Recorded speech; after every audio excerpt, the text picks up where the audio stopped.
Екатеринбургские мусульмане вышли на субботник на старом кладбище.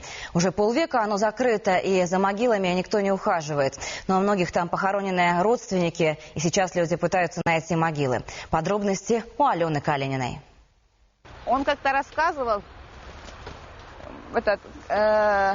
калина, говорит, посажена. Что ты знаешь сейчас?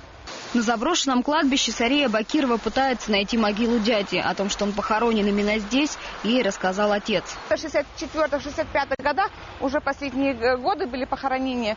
Он говорит, где-то у него похоронен, говорит, с того бока, с края.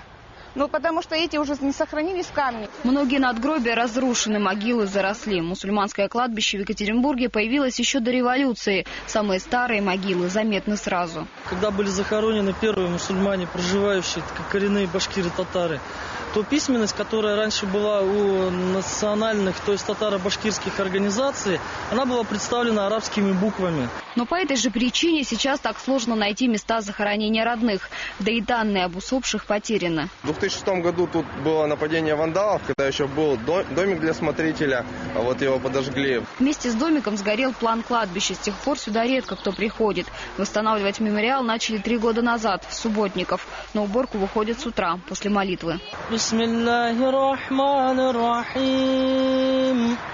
Десятки людей работают целый день. Перерыв делают только для намаза. Прибрать необходимо сотни квадратных метров. Мусульманское кладбище одно из самых больших в Екатеринбурге. Мусор отсюда вывозят машинами.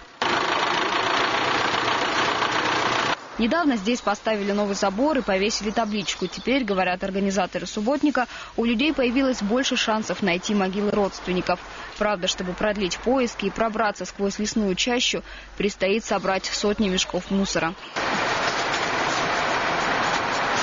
Тут ничего не понятно.